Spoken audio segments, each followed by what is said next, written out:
Hola, buenas noches. El programa por el día de hoy se va a llamar, solo por hoy, Tranquilos, sumisos en pleno genocidio. Me preguntaba como si estarían contentos por haber sufragado el domingo, por el sufragio del domingo, por haber podido elegir a sus amos.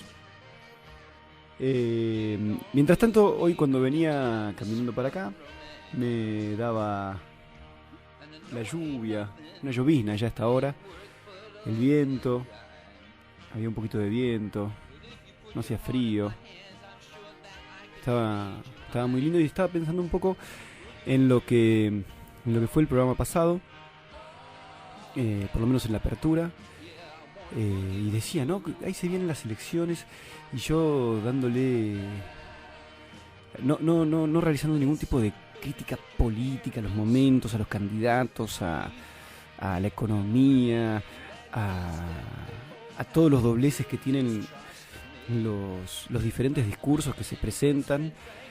Y me decía, pero no habré estado como, como simplificando las cosas, tal vez como...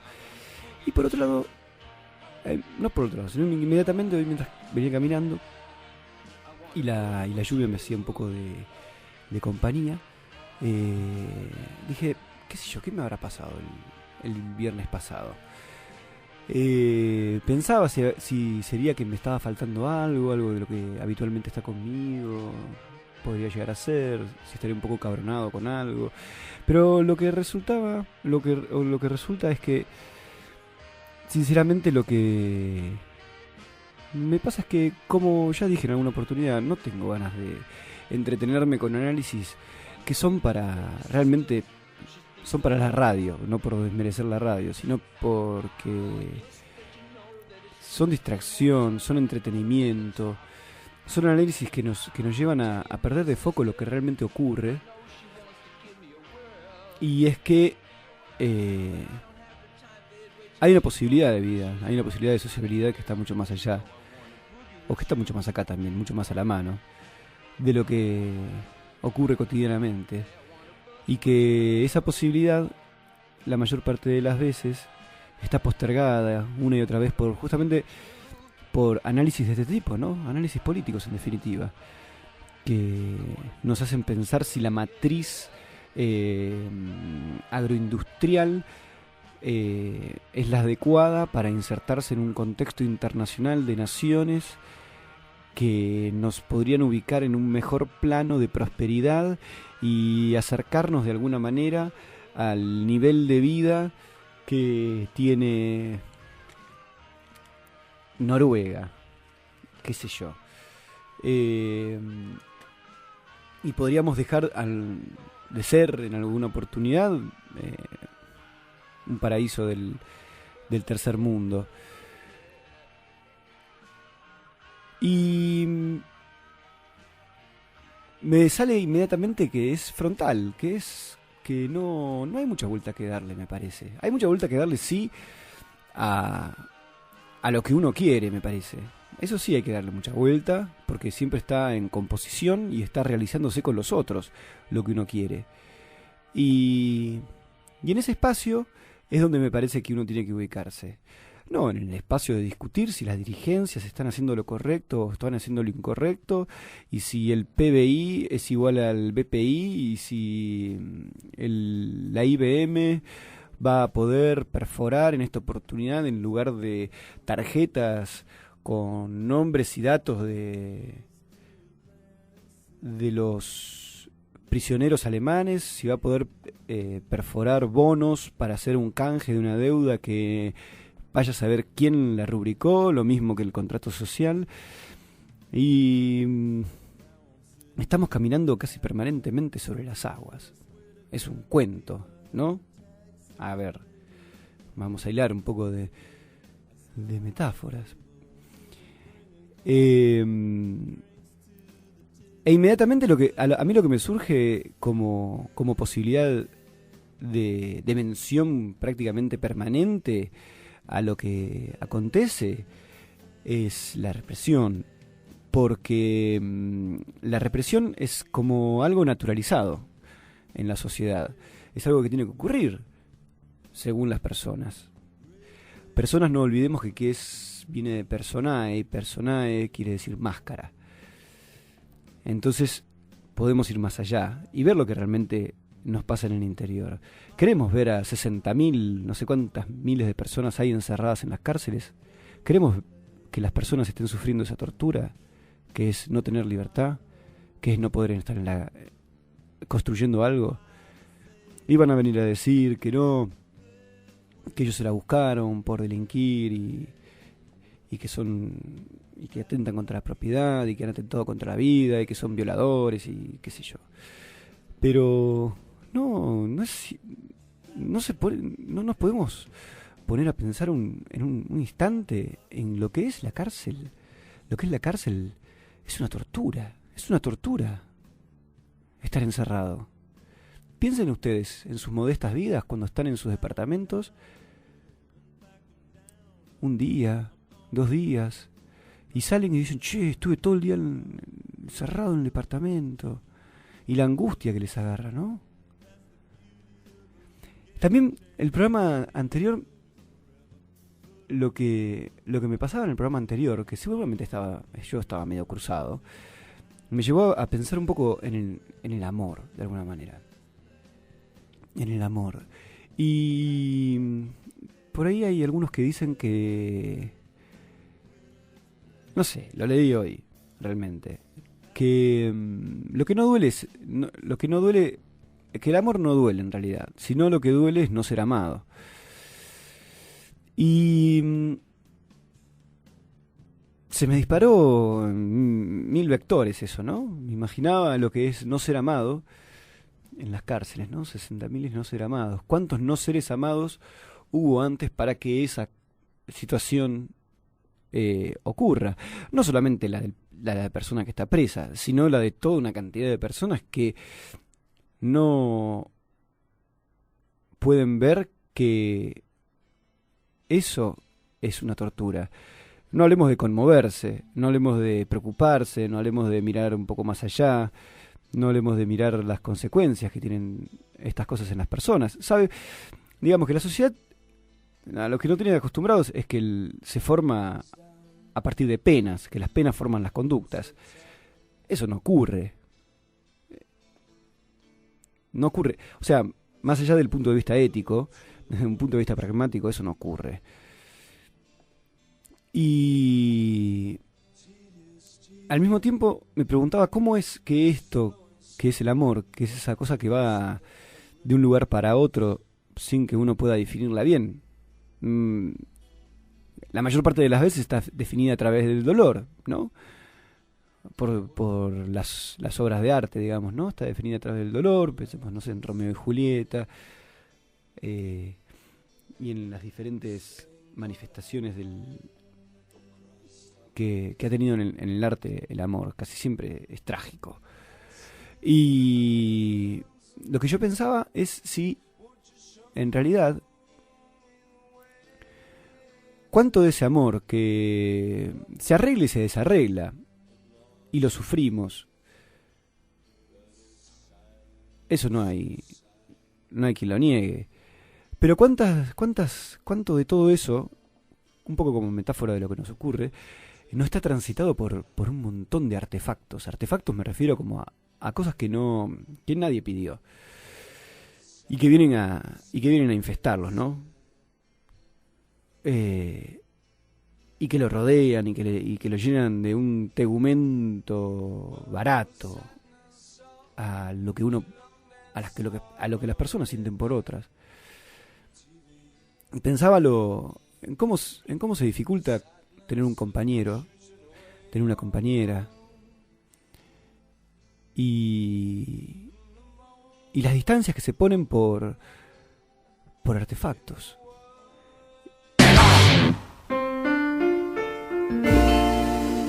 En la madrugada del lunes, en la Cárcova,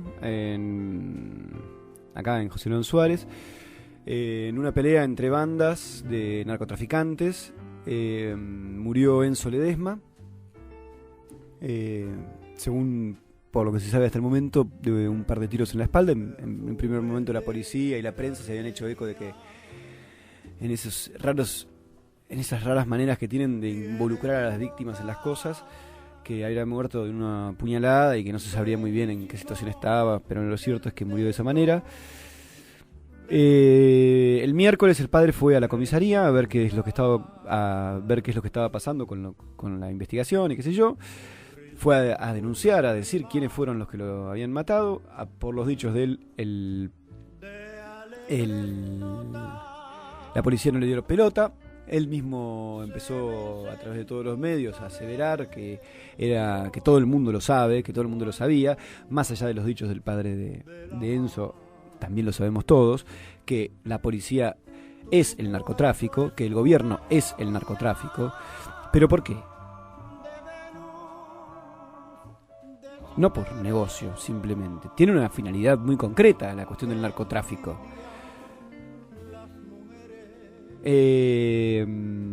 Lo que ocurrió cuando se supo de esto, la gente reaccionó por fuera, obviamente, de los tiempos de la denuncia, y atacó a la comisaría, quemaron varios vehículos, sobre todo de los que estaban secuestrados, rompieron varios vidrios.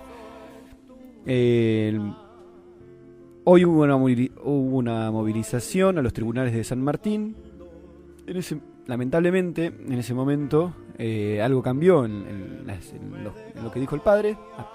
Toda la claridad que había tenido en ese momento, toda esa pasión que había tenido en ese momento, fue mitigada, fue tamizada por lo que le habrían dicho en la fiscalía: poner un poco de paños fríos a lo que dijiste, no involucres tanto. Entonces salió el padre diciendo que estaba en confianza, que la justicia le iba a devolver a su hijo muerto, calculo. No sé, pero lo cierto es que esa comisaría, la cuarta de San Martín, es la misma que en el 2011 los policías de esa comisaría son los que mataron a Gabriel Ramos y a Franco Almirón en la represión cuando se descarriló el tren carguero.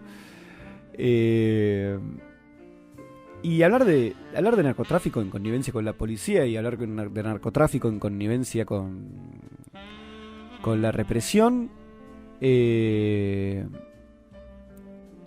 clara, es una manera de represión, es una manera de control social. ¿Qué mejor manera de dividir a las personas a través de un conflicto que está creado desde afuera? Por la venta de la droga, por el territorio, por el control de ella y por todas las consecuencias que viene aparejado con estas drogas, con este tipo de drogas y con este tipo de consumo de las drogas. No queda mucho más para decir. Hoy yo traté de acercarme para allá para ver qué fue me acerqué hacia allá a ver qué fue lo que pasó. No pude encontrar a nadie, lamentablemente. Cuando pasé por la comisaría ya estaba todo pintadito.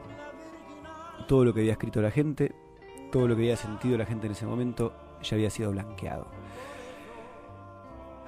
Por otro lado, en Córdoba, en Capilla del Monte, el sábado pasado mataron a Jorge Reina, tenía 17 años, lo mataron en una comisaría, la policía lo detuvo y cuando los familiares fueron a buscarlo ya estaba muerto.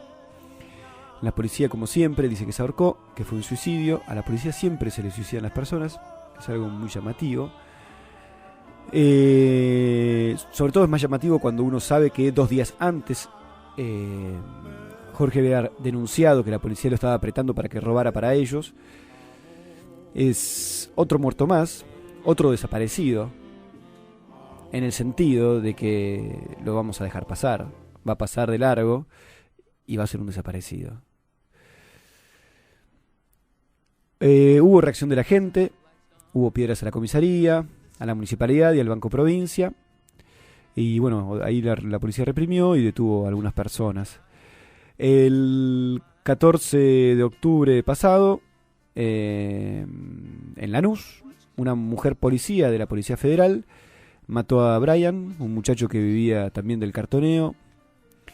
Los disparos fueron por la espalda, otra vez. Hubo también, por suerte, algún tipo de manifestación de parte de los familiares y de los compañeros. lo mismo, hubo represión y detenciones. El 13 de octubre, en Córdoba, otra vez, un policía mató a Jorge Alexis Pedernera, de 19 años. Otra vez fue un disparo por la espalda. El 1 de septiembre, en Capital Federal, David Vivas tenía 25 años. Lo mató un policía de la Federal de un tiro en la cabeza. Alegó que estaba queriendo intervenir en un conflicto por un accidente de tránsito. Intervino matando a una persona, parece. El 2 de septiembre, es clarísimo, ¿no? Cuando quieren decir que somos entre nosotros el lobo del hombre, somos el lobo del hombre cuando tenemos un uniforme encima. El 2 de septiembre a Miguel Ángel Durrels lo mataron en la comisaría número 1 de Pilar. Lo llevaron por tenencia de marihuana. Y parece que es algo tan tremendo, algo tan desproporcionado que no lo pudo soportar, y Miguel Ángel se suicidó también. O sea, es como cuando uno mira un spot publicitario de propaganda de los partidos políticos, cuando uno mira todas esas cosas, cuando dicen estas cosas se están riendo de uno, ¿no? Me acuerdo de esa foto donde está Duhalde, Pierri, creo que es el otro, Palito Ortega, Rucauf y Kirchner. Todos mirando, sonriendo y saludando a la multitud que los viva. El modelo de la desaparición en democracia es más o menos así. Voy a tomar el caso de Daniel Solano, el jujeño. Era uno de los trabajadores golondrina que es llevado de un lado para otro por diferentes empresas para que hagan el trabajo en las cosechas.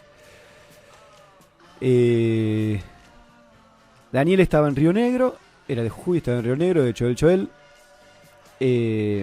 Estaba trabajando para Expo Fruit, una compañía holandesa, si no me equivoco. En ese lugar los trabajadores comenzaron a organizarse para plantarse de alguna manera a la humillación que reciben constantemente. Parece que a Daniel le pidieron información de lo que estaba pasando, y Daniel se negó a ofrecerla, a esa información, se negó a colaborar. No solamente se negó a colaborar, sino que empezó a participar un poco más activamente de la organización de lo que estaba pasando. Y un sábado, si no me equivoco, o un fin de semana, salió a gastar lo que le habían pagado de una semana, el 5 de noviembre del año 2011, y lo detuvo gente de la comisaría octava de Choel, y nunca más se lo vio.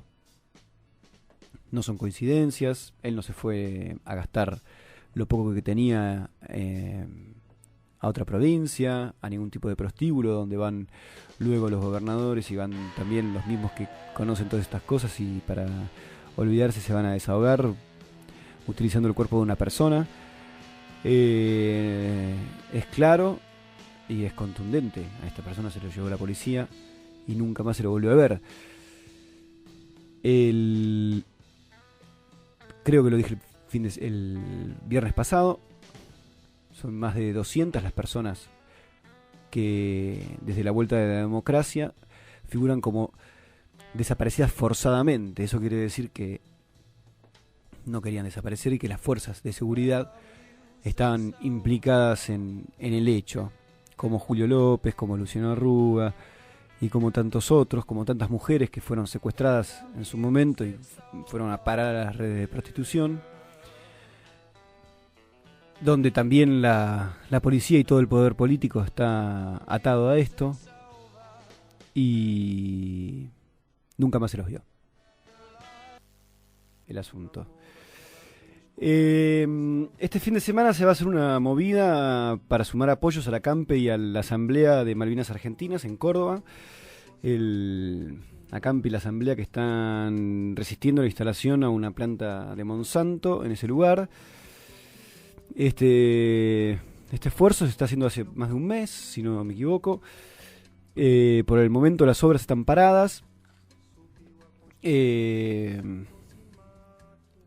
La posición en general de la asamblea es que se vaya a una consulta popular, como la llaman.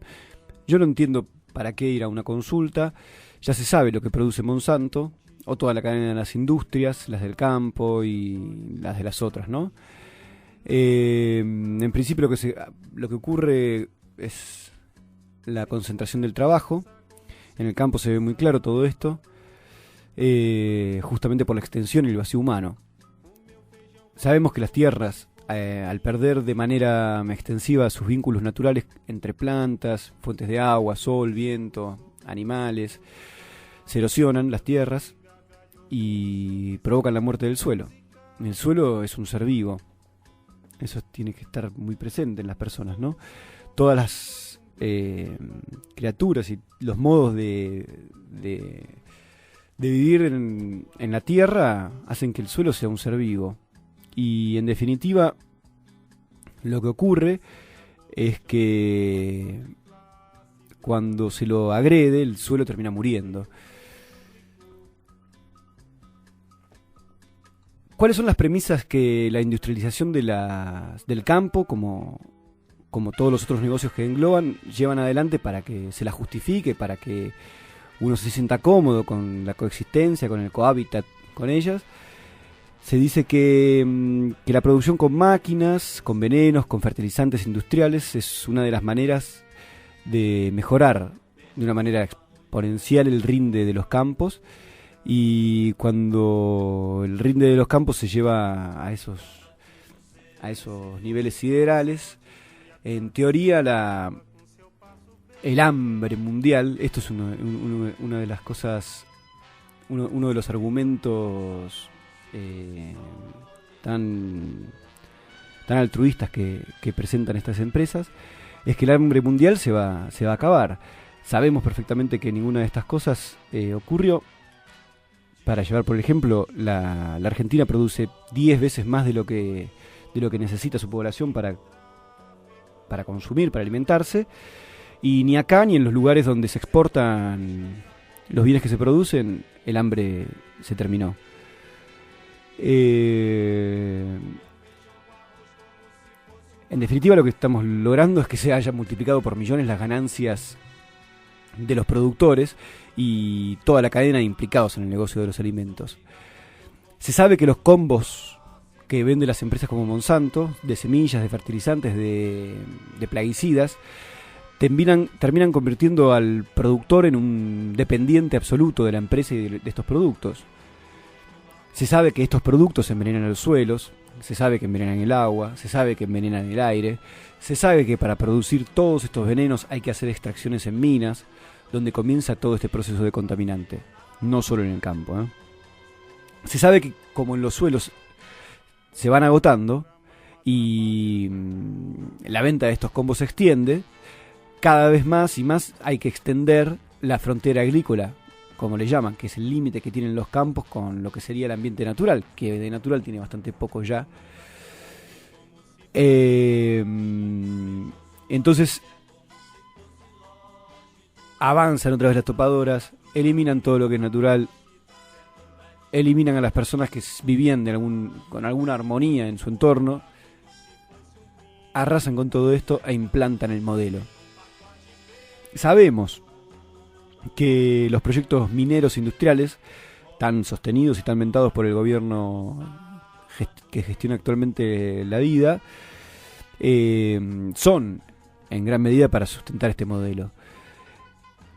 Se sabe que la farsa de los biocombustibles es otro negocio para la industria verde, pero que de ninguna manera no contaminan estos biocombustibles. Se sabe que los transgénicos producen efectos negativos en la salud de las personas, pero son la regla en la alimentación, por lo menos en la nuestra. Allá en Europa le ponen sus restricciones, qué sé yo. Por algo debe ser. Se sabe todas estas cosas. Lo que pasa es que más allá de los efectos que puedan tener en las personas, en la vida, en los modos de vida, en las posibilidades de poder relacionarse de otra manera, si lo que ocurriría, de alguna manera, o potencialmente lo que ocurriría si todo esto se diera a conocer y todo esto se reconociera de una manera abierta, en las economías sobre todo, que dependen de los negocios que están afectados por este tipo de empresas, negocios que están afectados por este tipo de empresas en connivencia con el Estado, obviamente. Lo que no se termina de reconocer que ninguna de estas premisas no se cumplen. Digamos que el hambre no se soluciona con este tipo de producción, que no se soluciona el tema de la tierra, que no se soluciona el tema del trabajo, que no se soluciona el tema de la contaminación, sino que en gran medida lo que no se está reconociendo es que el Estado y estas empresas no, el Estado y las empresas son lo mismo. Que en definitiva, si no estuvieran, este combo, este sistema no tendría ningún tipo de sentido, y que las personas autoorganizadas de alguna manera podrían vivir y desarrollarse conviviendo con sus propios problemas, sino con problemas que les vienen impuestas por los negocios de otros. De alguna manera, lo que ocurre en Córdoba es una resistencia a esto. Es una resistencia que tiene un principio y que esperemos no tenga un final en la instalación de la planta, en una consulta popular donde se diga que sí o se diga que no, sino en la franca resistencia, porque ya no es tiempo de que nos sigan tomando el pelo con idas y vueltas que no tienen ningún tipo de sentido, me parece. Voy a decir una cosita con respecto. A mí me gustan las efemérides. El 1 de noviembre de 1530 nació Etienne de la Boëthieu. 1530, hace mucho tiempo, ¿no? Más o menos de la época de Spinoza, gente que estaba pensando cosas muy interesantes con respecto a la autonomía. Y no tengo mucho para decir sobre la Boëthieu, salvo que escribió un libro que se llama, entre otras cosas, ¿no?, El discurso de la servidumbre voluntaria.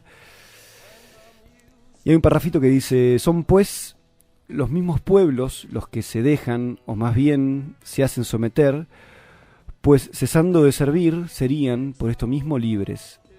Es el pueblo el que se esclaviza, el que se corta el cuello, ya que, teniendo en sus manos el elegir estar sujeto o ser libre, abandona su independencia y toma el yugo, consciente en su mal, o más bien lo persigue.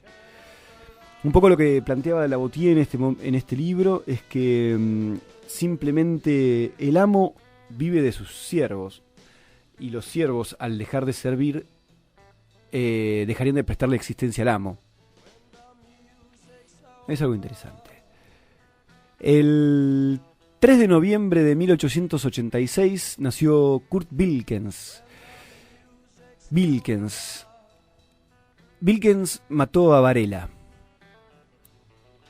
Varela era el asesino de la Patagonia, la mano del gobierno que ordenó a los militares fusilar a más de 1000 hombres para reprimir las huelgas insurreccionales de la Patagonia. Eso fue allá por el año 1921. La huelga tuvo diferentes acciones, se tomaron varias haciendas y se mandó el ejército y murieron 1200 personas. No hay datos fidedignos, pero es así. Y Varela fue la mano que llevó esto adelante. A mí, la figura de Wilkens a mí me gusta, me seduce, es una figura que me seduce muchísimo. Y lo que voy a hacer es, voy a seguir el camino de un cuento muy lindo, que es el cuento es El sueño de las ciruelas, de Eduardo Rosenweig, para recordar un poquito a Wilkens.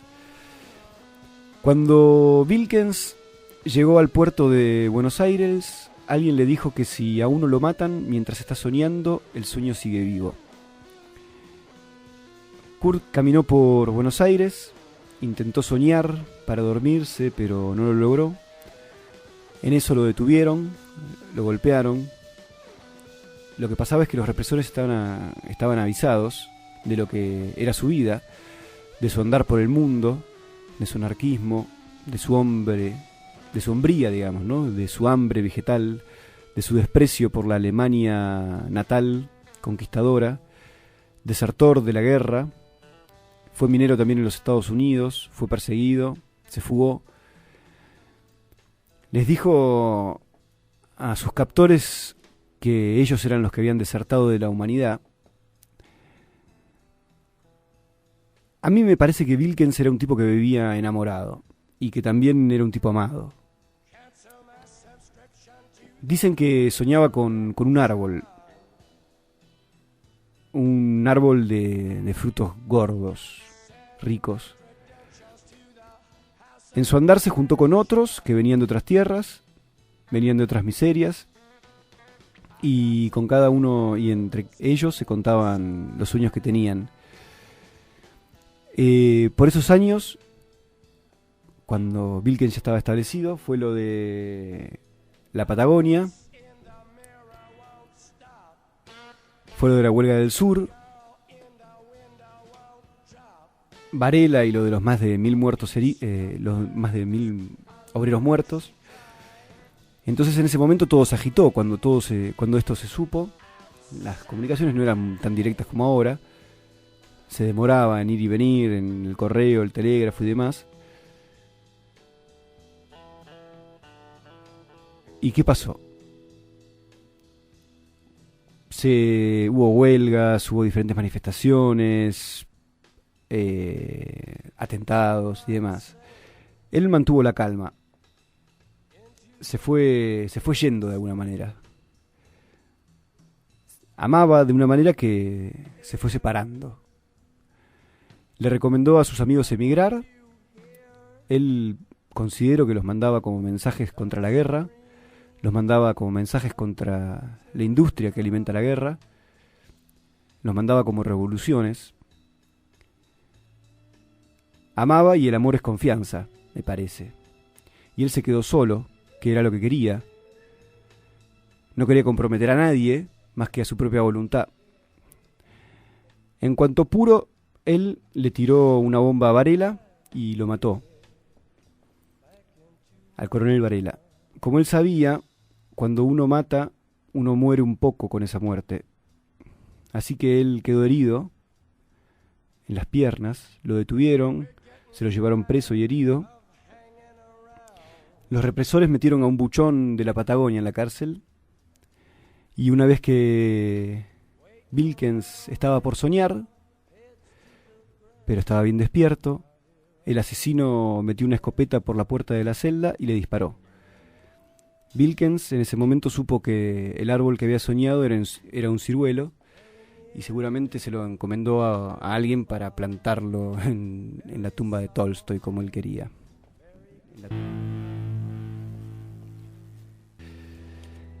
A mí me parece que hay un cerco, de eso no tengo ningún tipo de dudas. Un cerco hecho de diferentes tipos de productos, está hecho de diferentes tipos de palabras, está hecho de leyes, está hecho de inseguridades. La función que cumple este cerco es que no veamos otra posibilidad, y que de esta manera tengamos que caer permanentemente en los rituales que reproducen lo establecido. La cultura homogénea, la cultura donde todo parece